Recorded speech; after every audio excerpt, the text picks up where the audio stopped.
قال الله تبارك وتعالى في كلامه المجيد: أعوذ بالله من الشيطان الرجيم. بسم الله الرحمن الرحيم. وما كان الله ليعذبهم وأنت فيهم وما كان الله معذبهم وهم يستغفرون. قال المؤلف والمفسر رحمه الله تعالى: أدام النفع بعلومه وعلومكم في الدارين آمين، إلى أن قال: وكذا قال مجاهد وعطاء وسعيد بن جبير والسدي إنه النضر بن الحارث. زاد عطاء فقال الله تعالى: وقالوا ربنا عجل لنا قطنا قبل يوم الحساب. وقال: ولقد جئتمونا فرادا كما خلقناكم أول مرة. وقال: سأل سائل بعذاب واقع للكافرين ليس له دافع. قال عطاء: ولقد أنزل الله فيه 19 آية من كتاب الله عز وجل. اب مفسر رحمۃ اللہ علیہ قرآن مقدس کی ان آیات مبارکہ کی تفسیر میں دلائل کا ذکر فرما رہے ہیں کہ اللہ تبارک و تعالیٰ نے ارشاد فرمایا کہ جب اس بدبخت کافر نے نضر بن الحارث نے، ویسے یہ بات یعنی آپ نے کئی دفعہ پڑھی ہے کہ چاہے آیات کسی خاص سبب میں نازل ہوئی ہوں لیکن ان کا حکم جو ہے وہ عام ہوتا ہے، یعنی ولو نزلت بسبب خاص العبرت بعموم اللفظ لا بخصوص السبب. تو چاہے یہ کلمات کہنے والا تو نضر بن الحارث تھا، لیکن اگر غور کیا جائے تو تمام مشرکین کا یہی حال تھا. ایک آدمی نے تو بالکل ڈھٹائی کر کے منہ پھٹ بن کے ایسا بےہودے کلمات جو ہیں اللہ کی دربار میں کہہ دیے، ورنہ جو کافر ہیں، مشرک ہیں، میرے آقا کے دشمن ہیں، ان کا عمل جو ہے وہ تو سارا اسی طرح کا ہے نا کہ حضور صلی اللہ علیہ وسلم کی مخالفت کر رہے ہیں. تو جب انہوں نے یہ کہا کہ اذ قالوا اللہم ان کان ھذا ھو الحق من عندک فامطر علینا حجارۃ من السماء، اور اسی طرح دوسری آیت میں آیا کہ انہوں نے کہا کہ یا اللہ یوم حساب سے پہلے اگر کوئی عذاب ہے تو ہمیں دے دے. اسی طرح سأل سائل بعذاب واقع للکافرین لیس لہ دافع. تو مفسر رحمۃ اللہ علیہ فرماتے ہیں کہ تقریباً یہ 10 سے بھی زیادہ آیات مبارک جو ہیں انہی کے رد میں اللہ تبارک و تعالیٰ نے قرآن کی مختلف صورتوں میں نازل فرمائی. تو اب آگے اللہ پاک نے بیان فرمایا ہے، یاد رکھیں کہ ایک ہے مقتضی عذاب، مقتضی عذاب، اور ایک ہے موانع عذاب. اس بات کو سمجھیں، یعنی ایک تو ایسے اعمال ہیں جن کا تقاضا یہ ہے کہ اللہ کا عذاب آ جائے، اس کو کہتے ہیں مقتضی عذاب، کہ عذاب کے متقاضی، یعنی جن چیزوں سے اللہ کے عذاب کو گویا کہ دعوت دے رہے ہیں. اور ایک ہے موانع عذاب، کہ عذاب نہ آنے کے موانع کیا ہیں، بھی اللہ نے کیوں عذاب نہیں فرمایا، موانع کیا تھے، وہ چیزیں کیا تھیں جن کی سبب سے عذاب نہ آیا. ان میں اللہ تبارک و تعالیٰ نے 2 چیزوں کا ذکر فرمایا. ایک تو معنی عذاب یہ بات ہے کہ میرے محبوب صلی اللہ علیہ وسلم، اللہ نے فرمایا کہ میرے حبیب جب آپ موجود ہیں تو یہ معنی عذاب ہے، ہم ان پہ عذاب کیسے کریں، کیونکہ جب میرا نبی موجود ہے. تو اللہ تبارک و تعالیٰ نے موانع عذاب سے سب سے پہلا تو یہ ہے کہ حضور صلی اللہ علیہ وسلم کا موجود ہونا، اور دوسرا معنی عذاب یہ ہے کہ وہ ہم یستغفرون. اب ہم یستغفرون میں 2 قول آئے تھے، یا تو یہ ہے کہ حضور صلی اللہ علیہ وسلم تو ہجرت فرما گئے، لیکن مستضعفین جو ضعیف لوگ تھے وہ تو ابھی مکے میں باقی تھے. ضعیف لوگ جو چھپے ہوئے تھے اور بیچارے ڈر کے ہمارے اسلام کو ظاہر نہیں کرتے تھے، وہ چونکہ موجود تھے اور وہ اللہ سے استغفار کرنے والے، اللہ سے معافی مانگنے والے، تو ان کی وجہ سے بھی اللہ نے عذاب نہ فرمایا. اور بعض علماء نے فرمایا کہ مشرک جو ہیں باوجود اس کے کہ وہ کافر تھے، مشرک تھے، لات و عزا کے پجاری تھے، لیکن وہ اللہ سے بھی معافی مانگتے رہتے تھے، غفرانہ کا، اور کبھی حج پڑھ رہے ہیں، کبھی عمرہ کر رہے ہیں، کبھی عقیقہ کر رہے ہیں۔ تو اس وجہ یہ بھی معنی عذاب ہے۔ اب بات کو سمجھیں، کون سے عذاب سے معنی ہیں، اس بات کو سمجھ لیں، چونکہ عذاب تو پھر ان پہ آئے ہیں، دنیا میں بھی آئے ہیں۔ تو موانع عذاب میں علماء نے فرمایا عذاب خارق، یاد رکھو، ایک ہوتا ہے عذاب خارق اور ایک ہوتا ہے عذاب عادی۔ ان کو سمجھیں تاکہ پھر اشکال انشاءاللہ جو ہے آیت میں نہیں ہوگا کہ بھئی جب حضور موجود ہیں تو عذاب نہیں آئے گا۔ حضور تو بدر میں بھی موجود ہیں، حضور صلی اللہ علیہ وسلم تو خیبر میں بھی موجود ہیں، حضور صلی اللہ علیہ وسلم بنی قریظہ کو جب محاصرہ کیا تو وہاں بھی موجود ہیں، حضور صلی اللہ علیہ وسلم نے بنی نذیر کا جب اجلاء کیا تو وہاں بھی موجود ہیں، لیکن ان پہ عذاب تو آ گیا، کسی پہ قتل کا آیا، کسی پہ قید ہونے کا آیا، کسی پہ اجلاء کا آیا۔ تو سمجھیں علماء نے فرمایا کہ عذاب دو قسم کے ہوتے ہیں، ایک کو کہتے ہیں مصطلحات علماء میں عذاب خارق اور ایک ہوتا ہے عذاب عادی۔ عذاب خارق کا معنی یہ ہے کہ اللہ آسمان سے کوئی عذاب نازل کر دے، اللہ تبارک و تعالی آسمانوں سے کوئی عذاب ایسا نازل کر دیں کہ سب کو ختم کر دیں، جیسے کہ اللہ پاک نے فرمایا کہ جب طوفان نوح علیہ السلام آیا ہے تو فَفَتَحْنَا أَبْوَابَ السَّمَاءِ بِمَاءٍ مُنْهَمِرٍ وَفَجَّرْنَا الْأَرْضَ عُيُونًا فَالْتَقَى الْمَاءُ عَلَى أَمْرٍ قَدْ قُدِرَ۔ اللہ نے فرمایا کہ جب ہم نے فیصلہ کر لیا تو پھر آسمانوں سے بھی ہم نے دروازے کھول دیے پانی کے، زمینوں کو بھی ہم نے حکم دیا، اس نے بھی اپنے چشمے ابال لیے، اور دونوں پانی جب کٹھے ہو گئے تو اللہ کے حکم قضاء و قدر کا نافذ ہو گیا کہ پوری قوم جو تھی وہ تباہ و برباد ہو گئی، کوئی بھی نہ بچا ما سوا نوح علیہ السلام کے اور جو سفینہ میں۔ تو یہ ہوتا ہے عذاب خارق۔ تو اللہ نے فرمایا کہ ایسا عذاب جیسے یہ بدبخت کہہ رہے ہیں کہ امطر علینا حجارۃ من السماء، آسمان سے پتھر برسے، یا یہ کہہ رہے ہیں کہ کسفا من السماء، یا یہ کہہ رہے ہیں عجل لنا قطنا قبل یوم الحساب، تو وہ عذاب ہم نہیں اتارتے، اس لیے کہ میرا نبی موجود ہے، محمد مصطفیٰ صلی اللہ علیہ وسلم موجود ہے۔ اور اسی لیے علماء نے فرمایا، جس پر میں کل عرض کر رہا تھا اور وقت ختم ہو گیا، کہ بعض علماء تو فرماتے ہیں کہ وَأَنْتَ فِيهِمْ کا معنی ہے یعنی حضور کا زندگی میں موجود ہونا، کہ حضور صلی اللہ علیہ وسلم کے وجود مبارک کے ہونے سے کافر جو تھے وہ عذاب خارق سے بچ گئے، کہ کوئی ایسا عذاب نہیں آیا جو ان کو ہمیشہ کے لیے نیست و نابود کر دے۔ ہاں البتہ ہے عذاب عادی، عذاب عادی جو ہے وہ تو آتا ہے، ان کے مقتضائے عمل جو ہیں، جیسے جنگ میں قتل ہو گئے، قحط پڑ گیا اور قید ہو گئے، یہ عام عذاب ہیں، یہ تو سنت اللہ ہے، یہ تو عذاب عام ہے، یہ تو انفرادی طور پہ بھی آتے رہتے ہیں اور اجتماعی طور پہ بھی آتے رہتے ہیں، کبھی ایک فرد کو بھی آ جاتے ہیں اور کبھی ایک قوم کو بھی آ جاتے ہیں، ایک جماعت کو بھی آ جاتے ہیں۔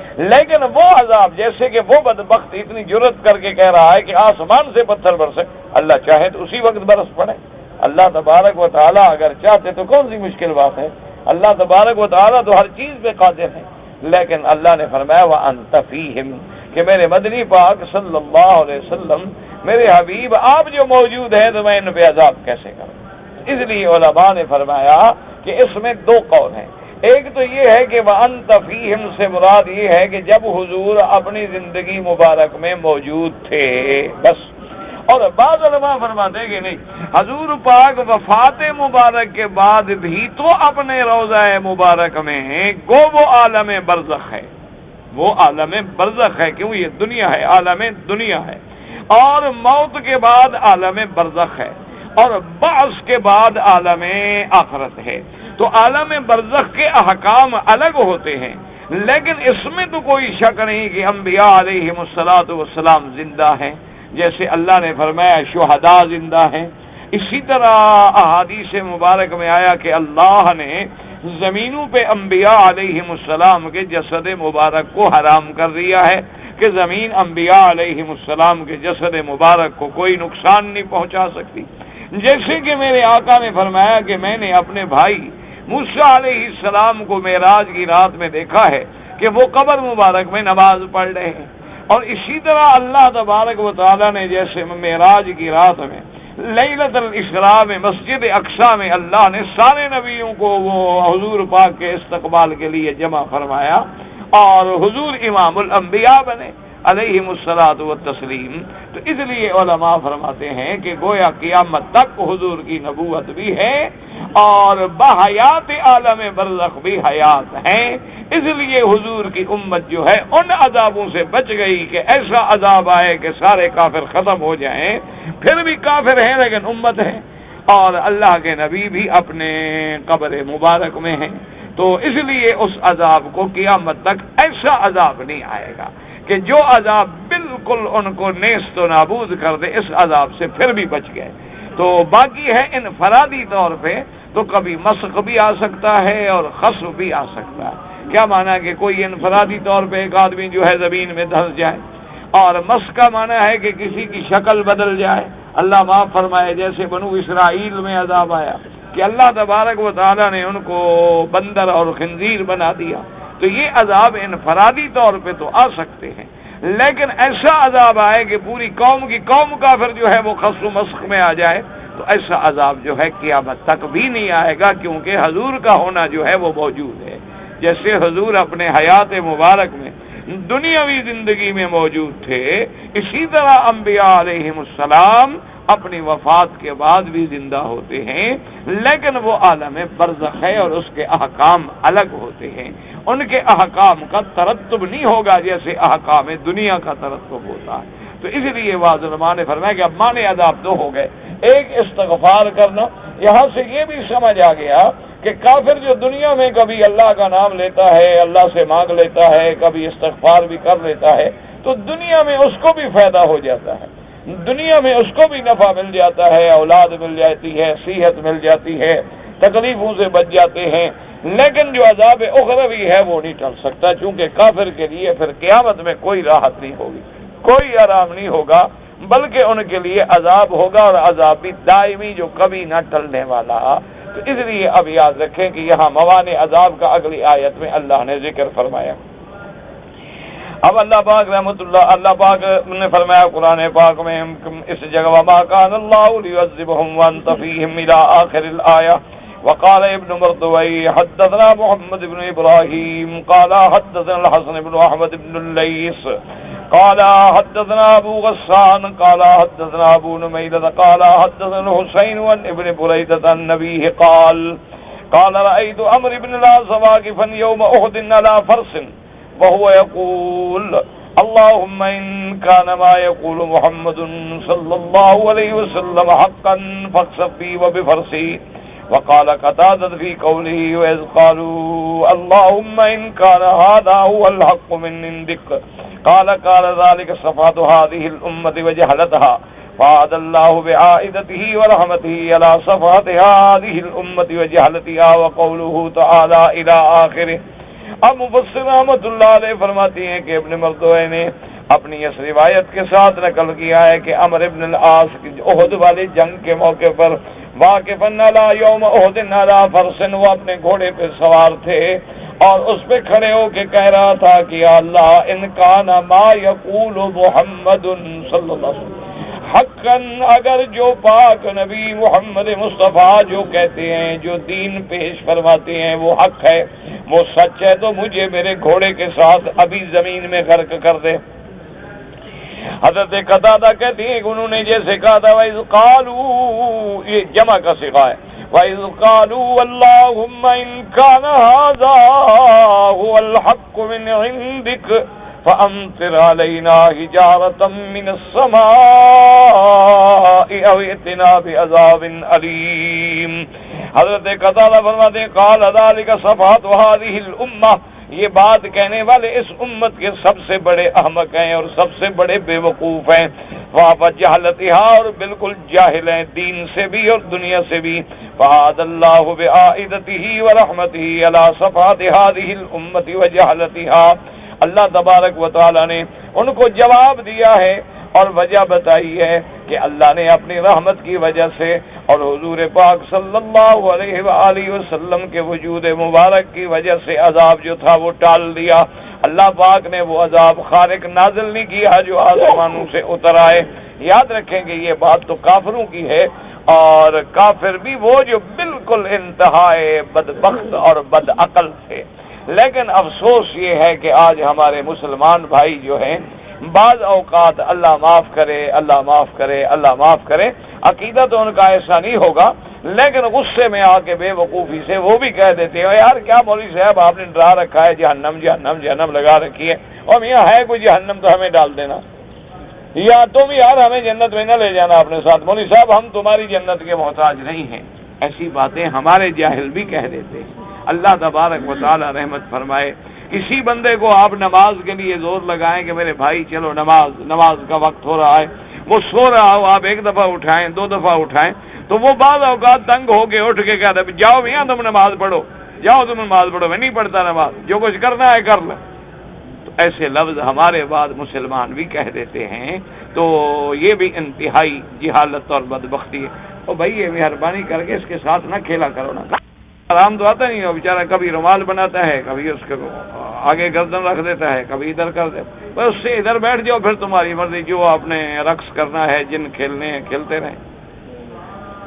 اللہ تبارک و تعالیٰ کے قرآن کے درس میں بیٹھنا ہے تو ادب سے بیٹھا کرو، اور اس سے نہ تو بہتر ہوتا ہے کہ نہ بیٹھا کرو۔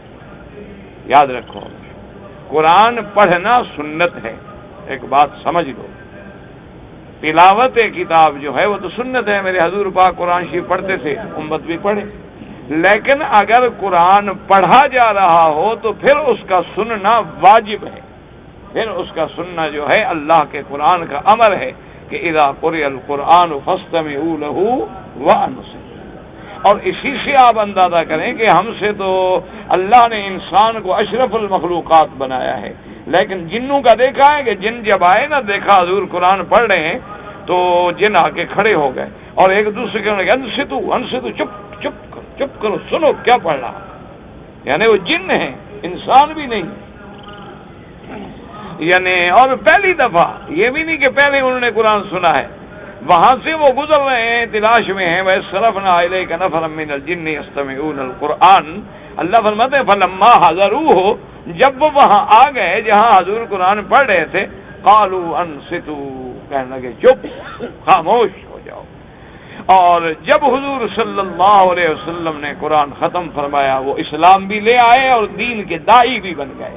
فَلَمَّا قُضِيَ وَلَّوْا إِلَىٰ قَوْمِهِمْ مُنذِرِينَ، اور قالوا یا قومنا انا سمعنا کتابا انزل من بعد موسیٰ یہدی الی الحق والی طریق مستقیم۔ دیکھو کیسا سمجھا ہے کہ قرآن کیا کہہ رہا ہے، قرآن کا مفہوم بھی سمجھ گئے، وجہ کیا تھی کہ غور کر کے قرآن کو سنا۔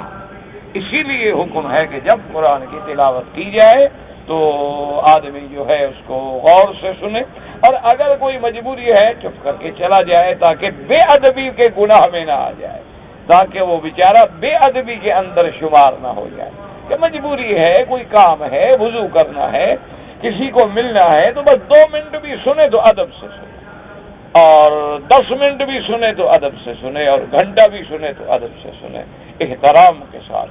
اسی لیے صحابہ فرماتے ہیں رضوان اللہ علیہم اجمعین کہ جب ہم حضور کی دربار میں بیٹھتے تھے تو ایسے معلوم ہوتا تھا کہ جیسے ہمارے سروں پہ پرندہ بیٹھا ہو۔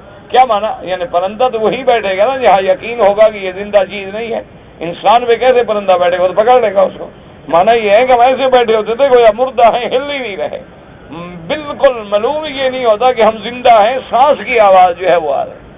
تو یہ اس لیے آپ حیران ہوں گے، ابھی میں کل کی اخبار میں شاید پڑھ رہا تھا، ایک دوست نے کالم میں لکھا کہ میں کافروں کی ایک یونیورسٹی میں گیا تو وہاں پر اس نے کہا کہ جب میں لائبریری میں پہنچا تو میں نے دیکھا کہ لائبریری میں تقریباً کوئی 1500 کے قریب یعنی کرسیاں لگی ہوئی تھی، میزیں لگی ہوئی تھی، تو ان میں ایک کرسی بھی خالی نہیں تھی، یعنی باقاعدہ ہر 1500 بندہ بیٹھا ہے، اور 1500 آدمی اپنی کتاب کھول کے بیٹھا ہے۔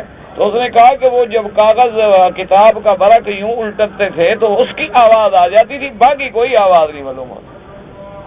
اس طرح علم کے ساتھ تھا، ان کو تو کافر ہیں، وہ تو دنیاوی علوم میں اتنے غرق ہیں اور اتنے ماہر ہیں، اور ہم اللہ کے قرآن میں بھی اگر توجہ کامل نہ کر سکیں. اور دوسری بات یہ ہے، ایک بات یاد رکھو کہ اگر بادشاہ سامنے ہو اور بادشاہ کلام کر رہا ہو اور آپ ذرا ادھر ادھر دیکھیں تو گردن اڑا دے گا. تو اللہ کا قرآن تو یہ تو اللہ کا کلام ہے جو بادشاہوں کا بادشاہ ہے. تو جب ہم اس پہ توجہ نہیں کریں گے تو پھر ہمیں نعوذ باللہ ملے گا کیا؟ پھر تو محرومیوں کے سوا کچھ ملے گا نہیں. یہی وجہ ہوتی ہے کہ ہم 20-20 سال قرآن پڑھتے رہتے ہیں اور قرآن اندر نہیں جا رہا. بس پڑھیں بسم اللہ الرحمن الرحیم بسم اللہ یاسین والقرآن کی بس پڑھ. اور پوچھو تو کہتے ہیں روزانہ یاسین پڑھتا ہوں، 5 سورہ جیب میں. وہ 5 سورتوں کا کوئی ایک لفظ بھی عمل کیا؟ 5 سورہ جو تمہاری جیب میں ہے تو اس جیب میں رکھنے کا فائدہ کیا ہوا؟ ان 5 صورتوں میں تم نے ایک آیت قرآن پر بھی کبھی عمل کیا ہے جو 5 صورتیں روز پڑھ رہے ہو؟ اور روزانہ آیت الکرسی پڑھتے ہو، سورت یاسین پڑھتے ہو، سورت الملک پڑھتے ہو. اللہ سب کو نصیب فرمائے. لیکن سوال یہ ہے کہ ان میں کتنی آیات ہیں جن پہ ہم نے عمل کیا؟ کتنی آیات ہیں جن پہ ہمارا دل کانپ گیا؟ کتنی آیات عذاب ہیں جہاں ہم اللہ کے عذاب سے ڈر گئے؟ کتنی آیات رحمت ہیں جہاں ہم نے فوراً اللہ سے رحمت مانگنی شروع کر دی؟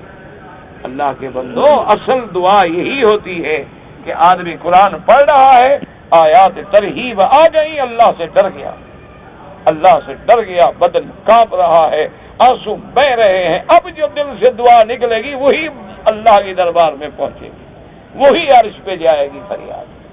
اور قلب اللہ دل غافل ہے اور اللہ تبارک و تعالی معاف فرمائے، اور قرآن کی مجلس ہے اور دماغ ادھر ہے، فکر ادھر ہے، اور دل میں خیال ہے کہ اچھا ابھی ہم نے یہاں سے اٹھ کے کیا کیا خریدنا ہے اور کیا کیا سودا لینا ہے، اور ویسے قرآن میں بیٹھے.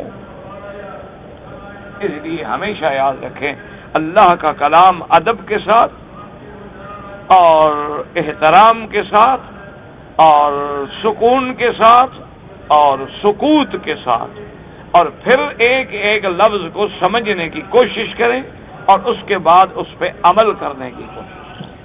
اور اگر کوتاہی ہو گئی ہے اپنے گناہوں کی معافی مانگیں. اللہ تبارک و تعالیٰ سے ہر وقت استغفار کریں. اللہ تبارک و تعالیٰ سے ہر وقت اس کی رحمت کی درخواست کریں کہ ہم عاجز بندے ہیں، ہم گناہگار ہیں، خطا کار ہیں. ہماری کہاں طاقت ہے کہ ہم تیرے کلام کا ادب کر سکیں، ہم تیرے کلام سے صحیح معنی میں استفادہ کر سکیں. یہ بھی تیرا کرم ہے کہ 2 منٹ میں بیٹھ کے تو پڑھنا نصیب کر دیتا ہے. ورنہ کتنے ہمارے بھائی ہیں جو اس وقت فلم میں بیٹھے ہوں گے، کوئی لوگ ایسے ہوں گے جو اس وقت VCR پہ اور ڈش پہ بیٹھے ہوں گے، کوئی لوگ ایسے ہوں گے جو اس وقت انٹرنیٹ پہ بیٹھ کے چیٹنگ کر رہے ہوں گے لوگوں کی لڑکیوں سے، کوئی لوگ ایسے ہوں گے جو بازار میں سگریٹ ہاتھ میں ہوگی اور لوگوں کی عورتوں کو تانگ جھانک میں مصروف ہوں گے، کچھ لوگ ایسے ہوں گے جو جھوٹ بول رہے ہوں گے اور جھوٹی قسمیں کھا کے اپنی چیزیں بیچ رہے ہوں گے، کچھ لوگ ایسے ہوں گے اللہ تبارک و تعالیٰ معاف کرے جو آوارہ گردی کر رہے ہوں، اور کچھ لوگ ایسے ہوں گے جو سمندروں کے کنارے پہ سیر کر رہے ہوں گے جو اللہ کے عذاب کی جگہ ہیں. انا للہ و انا الیہ راجعون. یہ تو پھر بھی خوش قسمتی ہے کہ ہمارے اتنے گناہوں کے بعد اللہ ہمیں اپنا کعبہ نصیب فرما دیتے ہیں، اللہ کے گھر میں نماز نصیب ہو جاتی ہے، 2 منٹ اللہ قرآن کی تلاوت نصیب کر دیتے ہیں. الحمدللہ الحمدللہ لا اللہم لا نحصی ثناء علیک انت کما اثنیت علی نفسک اللہم لک الحمد ولک الشکر. یہ سب اسی کا انعام ہے. اس پہ فخر نہ کرنا کبھی کہ میں مولوی اور میں فلان اور میں طالب اور میں، یہ اس کا انعام ہے. بس رحمت کا فیصلہ رہے. بس دعا کیا کرو کہ اللہ پاک ہمارے ساتھ رحمت کا فیصلہ فرمائے. ہم عاجز ہیں. اب آتی ہیں موانع عذاب. میں نے بتایا تھا نا، ایک ہے مقتضی عذاب اور ایک ہے موانع عذاب. مقتضی عذاب تو ان کا کفر ہے اور شرک ہے اور گستاخی ہے اور صفاحت ہے. اور موانع عذاب کیا ہے؟ فرمایا وما كان الله ليعذبهم وانت فيهم وما كان الله معذبهم وهم يستغفرون. قال ابن ابي حاتم حدثنا ابي قال حدثنا ابو حذيفه موسى بن مسعود قال حدثنا اكرمة بن عمار النبي ذميل السماك الحنفي أن ابن عباس رضي الله تعالى عنه قال كان المشركون يطوفون بالبيت ويقولون لبيك اللهم لبيك لبيك لا شريك لك فيقول النبي صلى الله عليه وسلم قد ويقولون لبيك اللهم لبيك لبيك لا شريك لك إلا شريكا هو لك تملكه وما ملك ويقولون غفرانك غفرانك فأنزل الله تعالى وما كان الله ليعذبهم وأنت فيهم وما كان الله معذبهم وهم يستغفرون. اللہ تبارک و تعالی نے ارشاد فرمایا کہ میرے مدنی صلی اللہ علیہ وسلم یہ مشرک عذاب مانگتے ہیں اور یہ صفات میں اتنی آگے بڑھ گئے ہیں، کہتے ہیں امطر علینا حجارۃ من السماء، لیکن ہم کوئی عذاب خارق ان پہ کیسے اتاریں کہ آپ ان میں موجود ہیں؟ جب تک آپ موجود ہیں ان کے اندر اس وقت تک کوئی عذاب خارق نہیں آئے گا. جیسے کہ اللہ کی سنت ہے کہ جب عذاب آتا ہے تو اللہ اپنے انبیاء کو اس قوم سے باہر لے جاتے ہیں، نکال لیتے ہیں. جیسے اللہ تبارک و تعالی نے حضرت لوط علیہ السلام کو نکال لیا، حضرت صالح علیہ السلام کو نکال لیا. اللہ تبارک و تعالی نے اسی طرح عاد نخاہم ہودا، حضرت ہود علیہ السلام کو نکالا، حضرت نوح علیہ السلام کو نکالا، کشتی پہ سوار کر کے باہر لے گئے، باقی قوم جو تھی وہ غرق ہو گئی. اور دوسرا مفسر رحمۃ اللہ علیہ فرماتی ہیں کہ حضرت ابن ابی حاتم نے حضرت ابن عباس سے سند کے ساتھ کہا ہے کان المشرکون یطوفون بالبیت، مکے کے مشرک جو تھے، کافر جو تھے، اللہ کے گھر کا طواف بھی کرتے تھے اور پڑھتے بھی تھے لبیک اللہم لبیک لبیک لا شریک لک لبیک، یعنی یہ بھی کہتے تھے. تو اس لیے یاد رکھو ہمارے لوگوں کو یہ دھوکہ ہے کہ ہم نماز پڑھتے ہیں، طواف کرتے ہیں، ہم تھوڑے مشرک ہیں. مشرک تو وہ ہوتے ہیں جو بتوں کی پوجا کرتے ہیں. تو یہ بے وقوفی کی بات ہے. یاد رکھو مشرک ہوتا ہی وہ ہے جو اللہ کو بھی مانتا ہو اور اس کی عبادت میں کسی کو شریک بھی کرتا ہو. مشرک کا معنی ہی ہے. جو اللہ کو نہ مانے وہ کیا مشرک ہے؟ وہ تو منکر ہے، وہ تو داہریہ ہے، وہ تو خدا مانتا ہی نہیں. مشرک کا معنی ہی یہی ہے کہ اللہ کو مانتا ہے، اللہ کو جانتا ہے، اللہ کی عبادت بھی کرتا ہے اور اس کے ساتھ ساتھ کسی غیر کی عبادت بھی کرتا ہے. جیسے کہ مشرکین مکہ اللہ کے گھر کا طواف بھی کرتے تھے لیکن لات عزا کی پوجا بھی کرتے تھے، اللہ کے آگے بھی ندا کرتے تھے لیکن ساتھ اپنے بتوں کو بھی پکارتے تھے. یا جیسے آج ہمارے بعض مسلمان، اللہ ان کی بھی ہدایت کے فیصلے کرے، اللہ کے گھر کا طواف بھی کرتے ہیں اور پھر داتا صاحب کی مزار پہ بھی اور پاک پٹن پہ بھی اور جتنے بڑے بڑے بزرگوں کے مزار ہیں وہاں بھی دیکھو ہاتھ باندھ کے کھڑے ہیں اور وہاں اتنے خشوع خضوع سے کھڑے ہوتے ہیں، اللہ معاف کرے ایسے خدا کے کعبے میں بھی نہیں کھڑے ہوتے. انا للہ و انا الیہ راجعون. اللہ تبارک و تعالیٰ معاف کرے. اچھا اس کی ایک چھوٹی سی مثال میں آپ کو دے دوں، شاید آپ کو سمجھ آ جائے. آپ کو اگر کسی پیر نے وظیفہ بتایا ہو نا، وہ آپ نہیں چھوڑیں گے، لیکن جو حضور پاک نے بتلائے ہیں وہ کبھی کبھی اتفاق سے پڑھ لیں. یعنی اگر آپ کو کسی پیر نے وظیفہ بتایا نا کہ جی جب نماز ختم ہو سلام پھیرو تو یہ وظیفہ پڑھنا ہے، وہ پہلے پڑھے گا، اور جو حضور نے بتلایا سبحان اللہ والحمدللہ اللہ ہو بعد میں پڑھے گا، پیر والا پہلے پڑھے گا. اب خود اندازہ لگا لو کہ پیر کو زیادہ مان رہا ہے یا اللہ کے نبی کو زیادہ مان رہا ہے. یعنی خود دلوں میں فیصلہ کر لیں. یہ سوچنے کی باتیں ہیں، یہ اپنے دماغ میں رکھنے کی باتیں ہیں کہ شاید کہ اتر جائے تیرے دل میں میری بات، کہ شاید تمہیں سمجھ آ جائے کہ ایک بندے نے وظیفہ بتایا ہے. اچھا اس وظیفے کا بعض اوقات یہ بھی پتہ نہیں ہوتا کہ وظیفہ قرآن کے مطابق بھی ہے، حدیث کے مطابق بھی ہے، یا اس میں اللہ معاف کرے کوئی شرکیہ الفاظ بھی ہیں. اچھا بعض رسالوں میں نے دیکھا ہے روزانہ وظیفے لکھے ہوتے ہیں اور ان میں نے پڑھا ہے، بار بار دیکھا ہے، تقریباً 90% شرک کہ جی اس اسم کا موکل جو ہے فلاں ہے اس کو پکارو، یا ہم وائیل ہو یا شم وائیل اور یا کم وائیل اور پتہ نہیں کیا کیا. وہ جب یا حرف ندا اللہ کے سوا غیر پر لگا رہے ہو تو اس سے بڑا شرک کیا ہے؟ اسی کا نام تو شرک ہے نا کہ ندا جو ہے یہ اللہ سے کرنی ہے. پکار جو ہے یہ اللہ سے کرنی ہے، تو جب وہی صیغہ غیر کے ساتھ لگاؤ، چاہے نبی کے ساتھ، ولی کے ساتھ، فرشتے کے ساتھ، شرک آ گیا، جن کے ساتھ شرک آ گیا۔ تو یہی معنی ہوتا ہے۔ اب دیکھیں کافر ہیں لیکن پڑھ لیں لبیک اللہم لبیک لبیک لا شریک لک لبیک، اور حضور نے جب سنا فرمایا قدن رک جاؤ بدبختو، یہی تو میں کہتا ہوں کہ لا شریک لک لبیک، اور تم پڑھے بس رک جاؤ، بس یہاں ٹھہر جاؤ۔ نے کہا نا الا شریکا تملکہ وما ملک، میرا اللہ تیرا کوئی شریک نہیں مگر وہ تیرے پیارے جن کو تو نے خود بنایا ہے اپنا شریک۔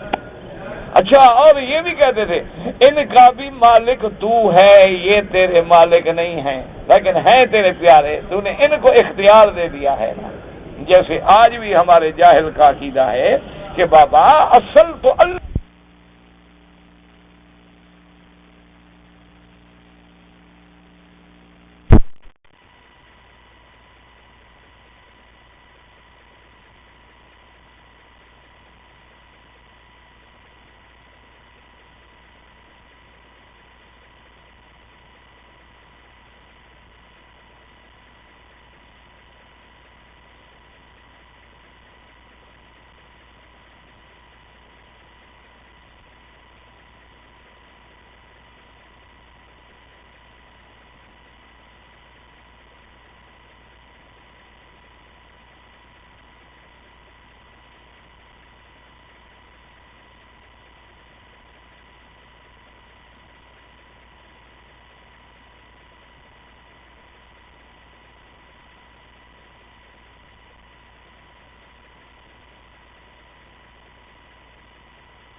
قدیر ہے اور وہی متصرف ہے، مالک ہے، مختار ہے، مشکل کشا، حاجت روا، لیکن یہ ان کے پیارے ہیں، ان کو بھی اللہ نے دیا ہے نا۔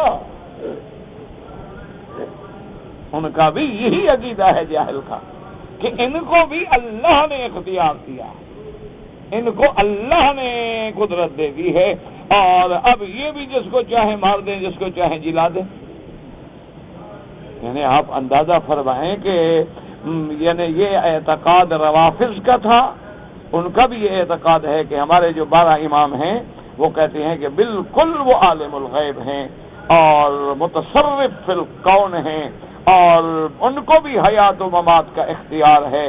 فرق اتنا ہے کہ اللہ کا اختیار ذاتی تھا، ان کو اللہ پاک نے پاورز جو ہے نا منتقل کر دی ہیں، بس ان کو اللہ نے اپنا پروانہ لکھ کے پاور ڈیلیگیٹ کر دی ہے، جیسے ڈی سی جاتا ہے نا تو اے سی کو دے جاتا ہے، اللہ نے اب ان کو پیاروں کو دے دیا اختیار، اب ان کے پاس ہے، لہذا اللہ کے پاس کیوں جائیں، یہ ہمارے قریب ہیں، ہم ان سے کام کرواتے رہیں نا۔ انا للہ و انا الیہ راجعون۔ یہی وہ شرک ہے جو مشرکین کرتے تھے۔ اللہ تبارک و تعالی ہمیں شرک سے بچا لے۔ اور آج بھی مسلمانوں کا وہ بھائی اللہ سے تو مانگتے ہیں نا، اللہ والے جو پاک ہیں، جو بالکل صالح ہیں، نیک ہیں، او بابا ہم تو گناہگار لوگ ہیں، ہماری کیا طاقت ہے خدا سے مانگنے کی براہ راست؟ ہم ان کے پاس جائیں گے، اور یہ اللہ کے بڑے پیارے ہیں، اگر انہوں نے بات مان لی نا، ان کی اللہ میاں موڑتا ہی نہیں، اور ہماری تو سنتا ہی نہیں، کیوں ہم تو گندے ہیں، گناہگار ہیں۔ انا للہ و انا الیہ راجعون۔ یعنی اب اللہ نے 2 اسٹیشن بنا دیے ہیں کام کے، کہ نیک لوگوں کا تو وہ خود کرتا ہے، اور ہم برے لوگوں کے لیے پیر رکھے ہوئے۔ استغفر اللہ. یہ شرک تو میرے خیال میں، یہ دیکھ لیں اب یہ حدیث ہے، حضور خود سن رہے ہیں کانوں سے، کافر کہہ رہے ہیں لبیک اللہم لبیک لبیک لا شریک لک لبیک الا شریکا هو لک تملکہ وما ملک، مگر وہ شریک جو تیرا ہے، تو نے خود بنایا ہے، اس کا مالک بھی تو ہے. اور اس کے بعد کہتی غفران کا اللہ ہم بخشش مانگتے ہیں، معافی مانگتے ہیں. اللہ نے فرمایا میرے محبوب چونکہ جب تک یہ بخشش مانگ رہے ہیں تو یہ بھی مانے عذاب ہے کہ جب تک مجھ سے کوئی مانگتا رہے، چاہے مانگنے والا کافر ہو مشرک ہو، کیونکہ سب کا خالق مالک تو میرا اللہ تبارک و تعالی ہے. میرے مالک نے جہاں بکریوں کو غذا دینی ہے تو وہاں خنزیروں کو بھی تو غذا خدا نے دینی ہے. اسی طرح دنیا میں دیکھ لیں جتنی جانور ہیں، حلال بھی ہیں حرام بھی ہیں، سب کی روزی کا ذمہ دار اللہ تبارک و تعالی سب کو مل رہا ہے. بلکہ دیکھو حرام جانور تو اور موٹے ہوتے ہیں اور زیادہ پلے ہوئے ہوتے ہیں. اس کے بعد اللہ پاک نے فرمایا وما کان اللہ لیعذبہم وانت فیہم، اللہ قال ابن عباس کان فیہم امانان النبی صلی اللہ علیہ وسلم الاستغفار فذهب النبی صلی اللہ علیہ وسلم وبقي الاستغفار. حضرت ابن عباس رضی اللہ تعالیٰ عنہ فرماتے ہیں کہ ان کو عذاب سے بچانے کے لیے دو چیزیں تھیں، دو امانیں ملی ہوئی تھیں. ایک امان تو یہ تھی کہ میرے پاک نبی حضرت محمد مصطفیٰ صلی اللہ علیہ وسلم موجود تھے، اور دوسرا ان کا استغفار کرنا. تو اسی سے مسلمانوں اندازہ کرو کہ معافی مانگنا کتنا میرے اللہ کو پسند ہے. تو لہذا کثرت سے استغفار پڑھا کرو، چلتے پھرتے اٹھتے بیٹھتے، وضو ہے نہیں ہے، کسی کام میں لگے، وہ سب بگڑے کام اسی سے اللہ بنا دیتے ہیں. استغفر اللہ الذی لا الہ الا هو الحی القیوم واتوب الیہ. استغفر اللہ ربی العظیم من کل ذنب واتوب الیہ. اگر اتنا بھی یاد نہ ہو سکے تو فقط استغفر اللہ جتنا ہو سکے. جس کی روزی تنگ ہے، کاروبار تنگ ہے، ملازمت نہیں مل رہی، گھر میں برکت نہیں ہو رہی، اولاد نہیں ہے، فصل نہیں ہے، بارشیں نہیں، سب استغفار سے پھر میرے اللہ کی رحمتیں دیکھو کیسے آتی ہیں. وَقُلْتُ اسْتَغْفِرُوا رَبَّكُمْ إِنَّهُ كَانَ غَفَّارًا يُرْسِلِ السَّمَاءَ عَلَيْكُمْ مِدْرَارًا وَيُمْدِدْكُمْ بِأَمْوَالٍ وَبَنِينَ وَيَجْعَلْ لَكُمْ جَنَّاتٍ وَيَجْعَلْ لَكُمْ أَنْهَارًا. اسی لیے ایک روایت میں آتا ہے کہ حضرت حسن رضی اللہ تعالیٰ عنہ بیٹھی ہیں، ایک آدمی نے آ کے کہا کہ حضرت میرے مال میں برکت نہیں ہوتی، فرمایا استغفار کرو. دوسرا آدمی آیا، اس نے کہا حضور میرے بچے نہیں ہوتے، فرمایا استغفار کرو. تیسرا آدمی آیا، اس نے کہا حضور میرے باغ میں پھل نہیں لگتا، فرمایا استغفار کرو. چوتھا آدمی آیا، اس نے کہا حضور بارشیں نہیں ہیں، نہریں خشک پڑی ہیں، دریا خشک پڑے ہوئے ہیں، آپ نے فرمایا استغفار کرو. جب وہ چلے گئے تو کچھ بے تکلف ساتھی بھی تو ہوتے ہیں نا. انہوں نے کہا کہ حضرت آج تو آپ نے کمال کر دیا ہے، ایک ہی آپ نے وظیفہ بتایا، سارے کام اسی سے ہو جاتے ہیں. ماشاءاللہ جو بھی آیا بس اس کو آپ نے کہا کہ استغفار کرو. آپ نے فرمایا یہ میں نے تو نہیں بتایا ہے، تو خود قرآن میں اللہ کا فیصلہ ہے وَقُلْتُ اسْتَغْفِرُوا رَبَّكُمْ إِنَّهُ كَانَ غَفَّارًا. اللہ سے بخشش مانگو، وہ بخشنے والے ہیں. يُرْسِلِ السَّمَاءَ عَلَيْكُمْ مِدْرَارًا، وہ آسمان سے متواتر بارشیں لگاتار برسائیں گے. وَيُمْدِدْكُمْ بِأَمْوَالٍ، تمہارے مال کو بڑھا دیں گے، وَبَنِينَ، اولادوں کو بڑھا دیں گے.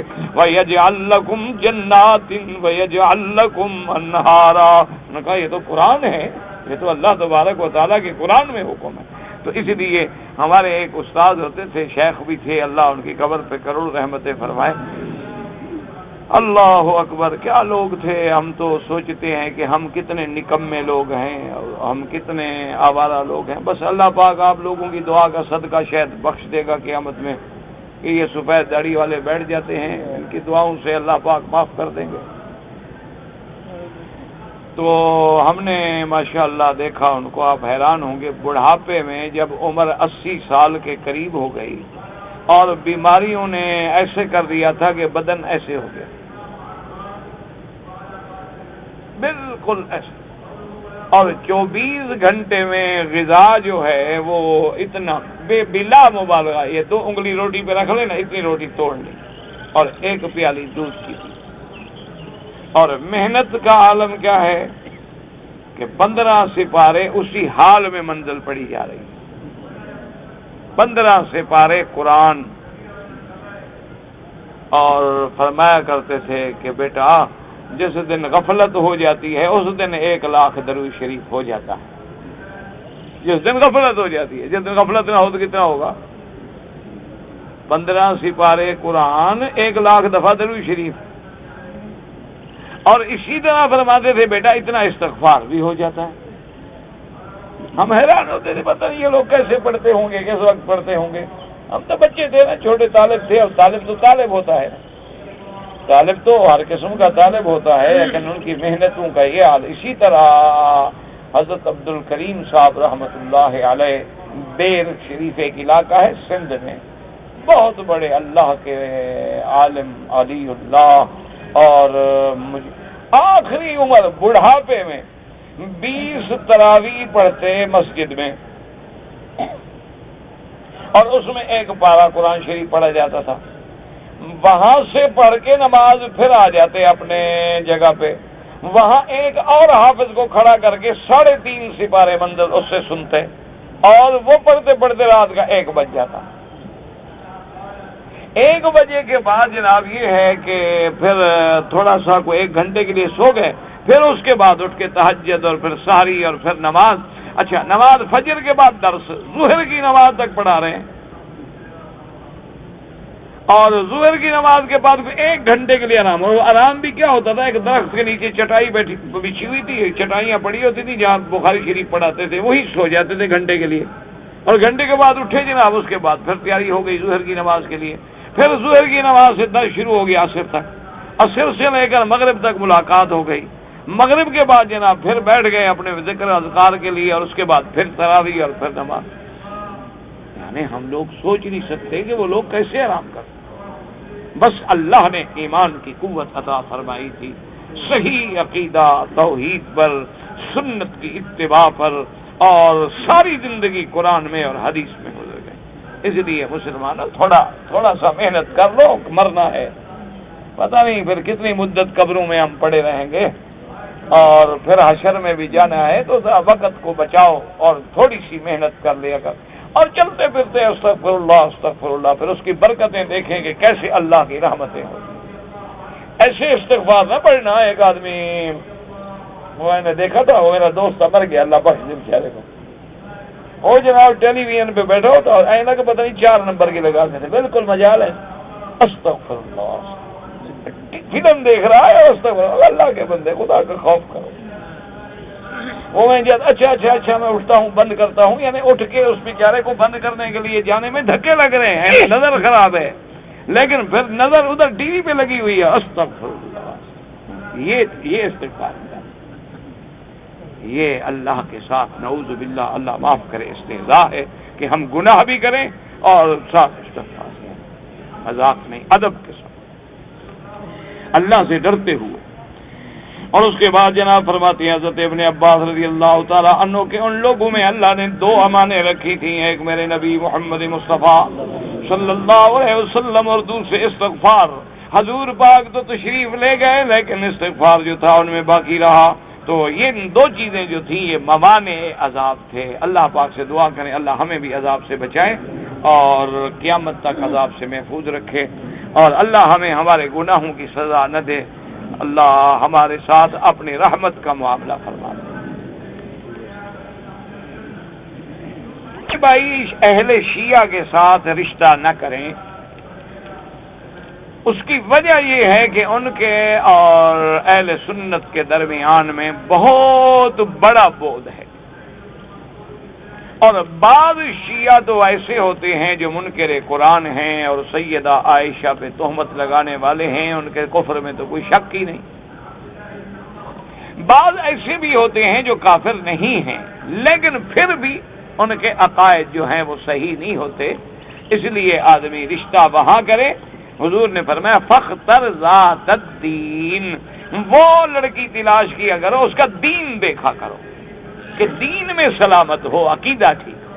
کیونکہ اگر عقیدے میں فرق ہے، کل اولاد ہوگی، بچے ہوں گے، بچیاں ہوں گی، اچھا پھر تمہاری بیوی ہے، اس کے رشتہ دار ہیں، وہ اس کے گھر میں آئیں گے، اچھا پھر ان کی مجلسیں ہوں گی، ماتم ہوں گے ان کے جناب، پھر وہ ان کو دعوت دیں گے، بلائیں گے، اب تیرے لیے مسئلہ ہے.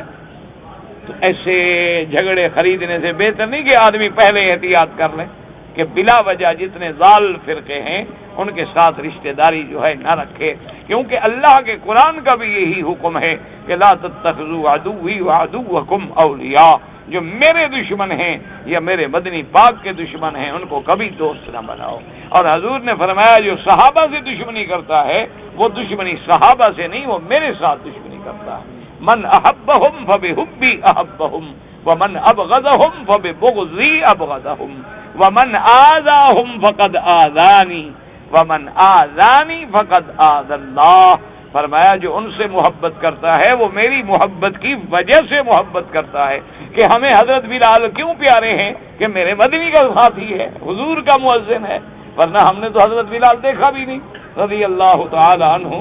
اور فرمایا جو بغض کرتا ہے وہ دراصل اللہ کے نبی سے بغض کرتا ہے، اور جو صحابہ کو ایذا دیتا ہے وہ اللہ کے نبی کو ایذا پہنچاتا ہے، اور جو اللہ کے نبی کو ایذا پہنچائے وہ اللہ کو ایذا پہنچاتا ہے.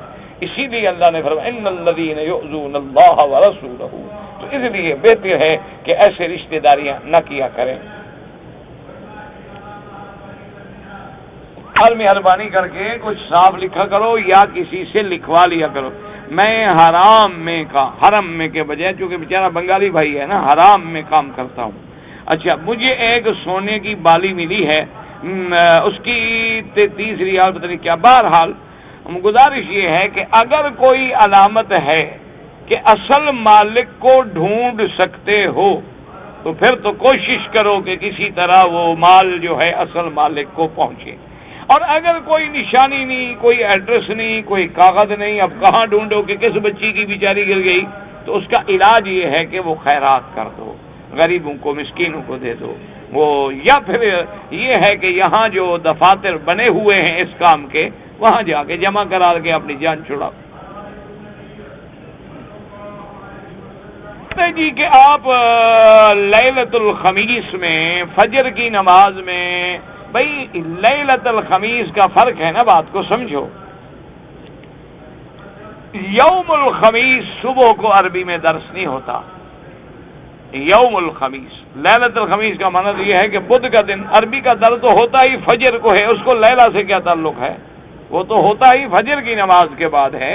تو انشاءاللہ اللہ کی رحمت اور توفیق سے ہفتہ اور ہفتے سے لے کر بدھ تک صبح کی نماز کے بعد میں درس الحمدللہ تفسیر کا بھی اور ساتھ ترمذی شریف حدیث کا بھی ہوتا ہے، اور وہ عربی میں ہوتا ہے، عربی زبان میں جیسے مجھے آتی ہے ٹوٹی پھوٹی. اور باقی جو ہے خمیس اور جمعہ کے دن نہیں ہوتا. نہ تو مالا نہیں معلّہ ہے. اور جنت بقا نہیں بقیع ہے. وہ مسلمان جو دفن ہوئے ہیں جنت میں جائیں گے، انشاءاللہ سارے مسلمان جنت میں جائیں گے اگر خاتمہ ایمان پہ ہوا ہے اور پھر مکہ مدینہ مل گیا ہے. نعمت ہی نعمت ہے، جنت ہی جنت ہے. لیکن اگر خاتمہ شرک پہ ہو جائے تو پھر مکے میں مرے یا مدینے میں مرے تھوڑا بخشا جائے گا. مکے کے جو کافر تھے حضور کے دشمن سارے مکے میں نہیں مرے، وہ کہاں دفن ہوئے؟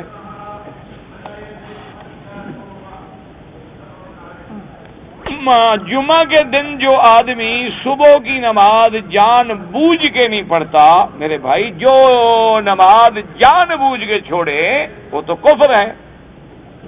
اللہ کے نبی کی صریح اور ظاہر حدیث مبارک کے الفاظ یہی ہیں کہ من ترک الصلاۃ متعمدا فقد کفر. اور امام احمد ابن حنبل رحمۃ اللہ علیہ اور اسی طرح شیخ الاسلام ابن تیمیہ رحمہ اللہ اور شیخ الاسلام ابن القیم رحمہ اللہ اور اسی طرح اور حنابلہ میں جو ائمہ گزرے ہیں اللہ ان کی قبروں پہ کروڑوں رحمتیں فرمائے، وہ فرماتے ہیں کہ جو آدمی ایک نماز عمدن ترک کر دے وہ کافر ہے. ترک الصلاۃ متعمدا فقد کفر. یعنی اس کو کوئی عذر نہیں، بس ہو گیا ہے، جمعہ ہے، چھٹی ہے، آج کام پہ نہیں جانا، سو رہا ہے، پڑا ہوا ہے، نہیں پڑھتا نماز، تو یہ تو کفر ہے۔ باقی ائمہ کے نزدیک وہ فاسق ہے اور ایسا گناہ کیا ہے جو قریب الی الکفر ہے، منجر الی الکفر ہے، کفر تک لے جانے والا ہے۔ اللہ معاف کرے، توبہ کرو اور نماز بالکل نہ چھوڑا کرو، اللہ سے توبہ کر لو، کیونکہ سب سے بڑی چیز ہے کہ توبہ سے اللہ گناہ معاف کر دیں گے، اور جو نماز چھوڑی ہے قضا بھی کرو، اور آئندہ ایسی بالکل غفلت نہ کریں۔ یہ نماز کے چھوٹی سی کتاب لے لو، اللہ کے بندے نماز پڑھنا سیکھ لو۔ مجھ پہ کفیل بڑا تشدد کرتا ہے، تو اللہ سے دعا مانگیں، اللہ مشکل حل کر دے، اللہ اس کے دل میں محبت ڈال دیں۔ اور آپ اللہ سے جب دعا مانگیں گے نا، جب مجبور آدمی دعا مانگتا ہے تو اس کی دعا جلدی قبول ہوتی ہے۔ بہرحال اللہ آپ کی مدد فرمائے۔ میرا کاروبار بند ہو گیا ہے، میں چاہتا ہوں کہ دعا کریں، اللہ پاک کاروبار میں ترقی دے، اور اسی لیے میں نے عرض کیا استغفار پڑھا کرو، استغفار، اور رات کو سورۃ الواقعہ پڑھا کرو، اللہ پاک برکت دیں گے انشاءاللہ۔ کارا کے کعبہ کے اندر ایک، اچھا کعبہ ہے، اندر ایک مستول، پتہ نہیں کیا ہے، کیوں مجھے تو نہیں پتا کیا لکھا ہے لوگوں نے۔ سیریا کا بادشاہ کیا ہوتا ہے؟ تو جب لوگ اکٹھے ہوئے انہوں نے کہا بھی چڑیا کا بادشاہ، انہوں نے کہا سیریا کا بادشاہ۔ یہ زبان بیچارے ایسی استعمال کرتے ہیں، یہ پرانی کوئی بات ہے، ایسا نہ کہہ دینا مولوی مکی کہہ رہا تھا، کیونکہ میری زبان پر تو لوگوں نے اب باقاعدہ ڈیوٹیاں لگائی ہوئی ہیں۔ انا للہ و انا الیہ۔ بہرحال اللہ پاک دیکھنے والے ہیں۔ بہت افسوس ہوتا ہے جب اپنے لوگ بھی ایسی بات کرے نا، دکھ ہوتا ہے۔ کوئی غیر کرے تو پھر تو دکھ نہیں ہوتا نا، کوئی مشرک کرے، کوئی بدعتی کرے، کوئی رافضی کرے، خارجی کرے، کوئی باطنی کرے، اس سے تو دکھ نہیں ہوتا، لیکن جو اپنے آپ کو موحد بھی کہیں اور اللہ کی توحید کے دروازے بند کرنے کے لیے کوشش کریں، ان کا دکھ نہ ہو تو کیا ہو، لیکن دکھ ہوتا ہے، اور ہم غریب آدمی کیا کر لیں گے بھائی، اپنے اللہ سے فریاد کر لیں گے انشاءاللہ۔ بہرحال کعبے کی چھت پہ نماز ہو جاتی ہے، جدھر مرضی آئے منہ کر لو، کوئی بات نہیں۔ کعبہ کو، اس پتھروں کو ہم تھوڑا سجدہ کرتے ہیں، اللہ کا حکم ہے فَوَلِّ وَجْهَكَ شَطْرَ الْمَسْجِدِ الْحَرَامِ۔ اب ہم ہوائی جہاز میں ہوتے ہیں تو کعبہ ہمارے سامنے تھوڑا ہے، وہ 30,000 فٹ اونچا ہے، لیکن پھر بھی ہم نماز پڑھیں گے کہ یہی کعبہ جو ہے اس کا حکم تحت سرا سے لے کر 7ویں آسمان کی عمل حضور کی سنت سے ثابت ہو حدیث کے مل جانے پر، اگر پھر امام کا قول معتبر سمجھا جائے گا؟ نہیں، جب حدیث مبارک مل جائے تو پھر امام کا قول کیوں معتبر سمجھا جائے گا؟ یاد رکھو کہ کوئی امام وہ ہو نہیں سکتا جو اللہ کے نبی کے مقابلے پہ اپنے قول کو لے آئے۔ وہ امام کیسے بنے گا؟ پہلے مسلمان ہی رہے گا کہ امام بنے گا؟ اللہ کے بندو، پہلے خدا کے لیے کچھ سمجھو۔ مشکل یہ ہوتی ہے کہ تم نے پڑھی ہوتی ہے ایک حدیث اور اس امام نے پڑھی ہوتی ہے 10,000 حدیث۔ تم ایک حدیث پڑھ کے تیر مارنا چاہتے ہو، وہ 10,000 حضور کی حدیث کو سامنے رکھ کے فیصلہ کرتا ہے۔ فرق اتنا ہے، اب تمہاری مرضی، جس کو کیا ہو گالیاں دو۔ حضور پاک کی سنتوں کا تو یہ تفسیر ابن کثیر جو ہم پڑھاتے ہیں یہ ہماری لکھی ہوئی ہے، یا ترمذی شریف کا درس دیتے ہیں تو اس میں کیا ہوتا ہے؟ حدیث نہیں ہوتی ہے۔ کوئی عقل کرو، اللہ سے ہدایت مانگو، کوئی عقل سمجھو۔ قرآن جو ہم پڑھ رہے ہیں تو قرآن لانے والے کون ہیں؟ محمد الرسول اللہ صلی اللہ علیہ وسلم۔ یاد رکھو کہ ہمیں قرآن کلام اللہ کا ہے، لیکن ہمیں اس وقت تک سمجھ نہیں آ سکتا جب تک ہم حضور کے دروازے پہ نہیں آئیں۔ حدیث کو کاٹ دو، قرآن ختم ہو جائے گا۔ صحابہ سے کٹ جاؤ گے تو محمد مدنی کی سنت ختم ہو جائے گی، کیونکہ حضور کی سنت کے بتلانے والے گواہ کون ہیں؟ اصحاب رسول اللہ، اور اللہ کے قرآن کو سمجھانے والا کون ہے؟ محمد الرسول اللہ۔ صلی اللہ علیہ وسلم۔ فرائض کے بعد دوسرا نمبر جو ہے فرض کفایہ، پھر واجب، پھر سنت مؤکدہ، پھر سنت غیر مؤکدہ، پھر نافل۔ تہجد، اشراق، یہ سب سنت ہیں، عبادت نفلی عبادات میں۔ لڑکے کو امام نے نکاح پڑھایا، لڑکی نے ویسے قبول فرمایا، مجھے تو نہیں سمجھ آئی بس۔ لڑکے کو امام نکاح پڑھایا، وہ جب نکاح پڑھایا تو لڑکی تو تھوڑا ہے کہ وہ امام کے آگے آگے بیٹھے گی، تو وکیل جائیں گے ان کے سامنے قبول کر لے گی۔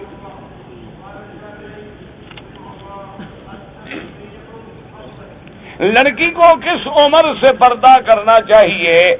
10 سال کے بعد احتیاط شروع ہو جائے، بالغ ہونے کے بعد پھر حکم شروع ہو گیا۔ لیکن ادب سکھاؤ 5-6 سال کی بچی کو، ابھی تم نے اس کو سکرٹ پہنانا تو پھر پردہ نہیں کرتی ہو۔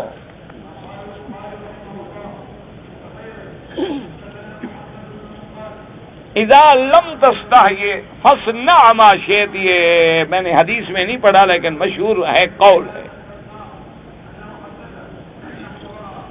اگر گھر میں آدمی نماز پڑھائے اور مائیں بہنیں عورتیں ہوں اور جماعت کریں پیچھے، ٹھیک ہے، اور بھابیاں وغیرہ بیوی وہ بھی پیچھے کھڑی ہے، جب بیوی کیوں نہ کھڑی ہو بھائی، بھابیاں بھی نماز پڑھ لیں لیکن پردہ کیا کرو، یہ نہیں کہ بھابی سے پردہ نہ ہو۔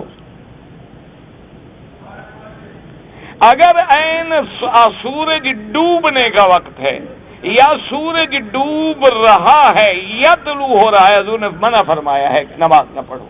اسی طرح جب سورج عین سر پہ کھڑا ہو اس وقت بھی حضور پاک نے منع فرمایا ہے کہ نماز نہیں پڑھنی چاہیے۔ الا بعض ائمہ فرماتے ہیں کہ حرم میں جائز ہے، اس کے علاوہ فرماتے ہیں کہ نہیں پڑھنی چاہیے، لیکن بہرحال احتیاط تو اسی میں ہے۔ اپنے جملہ مال میں 1/3 میں وصیت کر سکتا ہے۔ چھوٹے چھوٹے بچے زیادہ ہوں، ان کے ذمہ داری کا مسئلہ ہو تو وصیت نہ کرے نا، وہ 1/3 میں وصیت کرنا حکم نہیں، یعنی اگر کوئی کرنا چاہے تو ساری جائیداد میں خیرات کر دے، بلکہ 3 حصے میں وہ وصیت کرنے کا۔ لیکن حضور نے یہ بھی فرمایا تھا کہ یہ بھی زیادہ ہے، مانا یہ ہے کہ اگر تمہارے چھوٹے چھوٹے بچے ہیں تو کیوں وصیت کرتے ہو، ان کا حق ان کو دو پہلے۔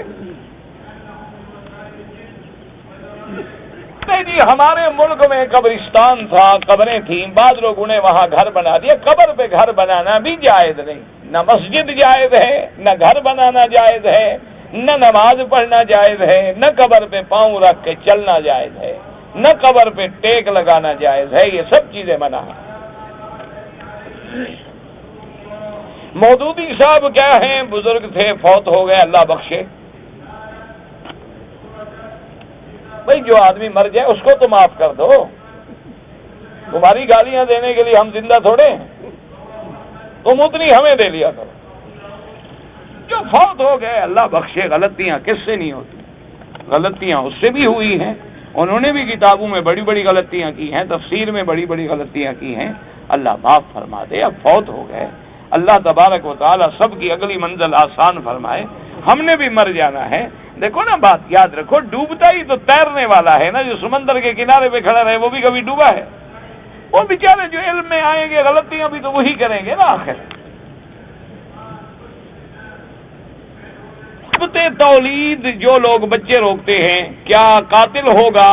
قاتل تو نہیں ہوگا جب تک کہ نفخ روح کے بعد کسی بچے کو نہ گرایا جائے، لیکن کام تو ایسا کر رہا ہے نا کہ اللہ کی مخلوق کو روکنے میں لگا ہوا ہے جس کا اللہ نے حکم نہیں دیا۔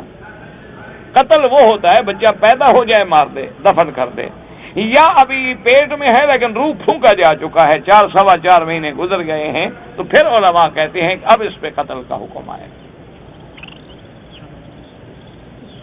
بغیر ضرورت کے نمازی کے آگے گزرنا منع ہے، نہ گزرا کریں، اگر ضرورت بھی ہو تو سجدے کی جگہ پاؤں نہ آئے، دور ہو کے گزرا کریں۔ اب مہر مثل تک رشتہ نہ آنے کی وجہ سے بہت عورتیں گھر میں بیٹھی ہیں، تو تھوڑی مہر پہ راضی ہو جائیں، کس نے کہا ہے مہر مثل کا انتظار کرتی رہیں؟ مہر کا معاملہ تو آپس کی رضامندی پر ہے، تھوڑی مہر پہ دے دیں۔ مہر جب مہنگی کر دو گے لازمی بات ہے کہ حلال ختم ہو جائے گا، حرام سستا ہو جائے گا۔ اب دیکھو نا، شادی پہ تو خرچ ہو 2-3 لاکھ ریال اور حرام پہ ہوں 30 روپے، تو کون جائے گا؟ وہ کہے گا کون ہاتھی دروازے پہ باندھے جو دوسری بھینس کا دودھ پی آیا کریں گے جا کے۔ اس لیے بہرحال مہر میں بھی غلا نہ کرو، اور جب دین والا رشتہ ملے تو توکل علی اللہ کر کے رشتے کر دیا کرو۔ نے ایک پلاٹ خریدا ہوا ہے اپنا گھر بنانے کے لیے، اس پہ زکوٰۃ نہیں ہے، اور عورت حالت حیض میں ہے یا نفاس میں ہے اور وہ استانی ہے بیچاری، تو بعض علماء فرماتے ہیں بچیوں کو پڑھا سکتی ہے، ہاتھ نہ لگائے قرآن کو، اور بعض علماء کہتے ہیں احتیاطاً کہ لفظ ٹوک ٹوک کے لفظ بتائے تاکہ بچیاں پڑھتی رہیں اور خود پوری آیت نہ پڑھیں۔ جی کہ اگر مرد ہے یا عورت ہے اور حالت جنابت میں ہے، پانی نہیں مل رہا، تو کوئی دوائی اس نے کھانی ہے، کھا سکتا ہے، بغیر غسل کر کے بھی دوائی کھا سکتا ہے، کوئی بات نہیں۔ سحری کر سکتا ہے تو دوائی کیوں نہیں کھا سکتا؟ حدیث مبارک میں موجود ہے کہ اگر آدمی کا میاں بیوی لیٹ گئے، اب ٹائم اتنا تھوڑا ہے کہ غسل کرتے کرتے سحری کا وقت نکل جائے گا، تو جلدی سے آدمی دھو لے، وضو کر لے اور سحری کر لے، غسل بعد میں کر لے۔ اگر آدمی حالت جنابت میں ہے اور پانی نہیں مل رہا تو تیمم کرے گا، اور تیمم وہی ہے جو وضو کے لیے کرتے ہو، غسل کے لیے کوئی علیحدہ تیمم نہیں ہے۔ ایک میرا دوست ہے، ان کی عمر 65 سال ہے، بیوی کی عمر 55 سال ہے، لیکن وہ بیوی کو مارتا ہے، تنگ کرتا ہے، اب بڑھاپے میں اور کیا کریں؟ آپ مجھے بتائیں وہ بیچارہ کیا کرے؟ جب عقل نہ رہے تو آدمی کیا کرے؟ کسی دوسرے کو مارے وہ تو سیدھا کر دیں گے نا۔ اسی لیے ایک آدمی کی مثل مشہور ہے نا، ایک آدمی ڈاکٹر کے پاس گیا تو اس نے کہا کہ جناب میری نظر کمزور ہے، اس نے کہا جناب یہ بڑھاپا ہے، اس نے کہا جناب گھٹنوں میں بھی بڑی تکلیف ہے، درد ہوتا ہے، ڈاکٹر صاحب کی دوا کا یہ بھی بڑھاپا ہے، اس نے کہا حضرت کھانا وانا بھی اچھی طرح ہضم نہیں ہوتا، تو ڈاکٹر نے کہا حضرت میں نے عرض کیا ہے نا یہ بڑھاپا ہے، تو اس نے مارا ڈاکٹر کو تھپڑ، اس نے کہا حضرت یہ بھی بڑھاپا ہے۔ اب 55 سال 60 65 سال کی عمر ہو گئی، میاں بیوی ایک دوسرے کو مارے نہیں تو کیا کریں؟ دوسرے کام کے تو رہے نہیں نا، اب غصہ ہی نکالنا ہے نا۔ اللہ ہدایت دے۔ اگر عورتیں اپنے بال اتارنے کے لیے سیفٹی استعمال کریں کوئی بات نہیں، مقصد ہے بال اتارنا، چاہے نوچ کے اتارے، دوا سے اتارے، سیفٹی سے اتارے۔ میں نے ایک دن میں 4 عمرہ کر لیا، ماشاءاللہ بھی بڑا بھی بہادر آدمی ہے، اور سر کے بالوں کو صاف کیا، باقی عمرے میں بالوں کو صاف نہیں کیا، تو بکری بھرو تاکہ آئندہ پھر نہیں کرو گے انشاءاللہ۔ اللہ کے بندے بال ہوں یا نہ ہوں اس طرح پھروانا پڑتا ہے۔ میں نے ایک آدمی کو 4 سال ہو گئے 1 لاکھ قرضہ دیا تھا، 10-10 ہزار، تو جتنا آتا رہے اس کی زکوٰۃ دیتے رہو، جتنا اس کے پاس ہے کھڑا رہے، جب سارے آ جائیں تو سارے پیسوں کی زکوٰۃ دیں، اور جتنے سال کی نہیں دی وہ بھی دیں گے آپ۔ اگر کوئی آدمی قرآن پڑھ کے دعا کرے اللہ ثواب دیں گے انشاءاللہ۔ میں سنی ہوں، مجھ پر پتہ نہیں کیا ہے رفا، یہ جو چیز مجھ سے پڑھی نہیں جاتی میں نہیں بتا سکتا، ذرا اویس، مجھے تو نہیں پتا، اویس تو نام ٹھیک ہے، اویس کرنی کا نام ہے، تابعی کا نام ہے، پہلے بھی ہو گیا ہے۔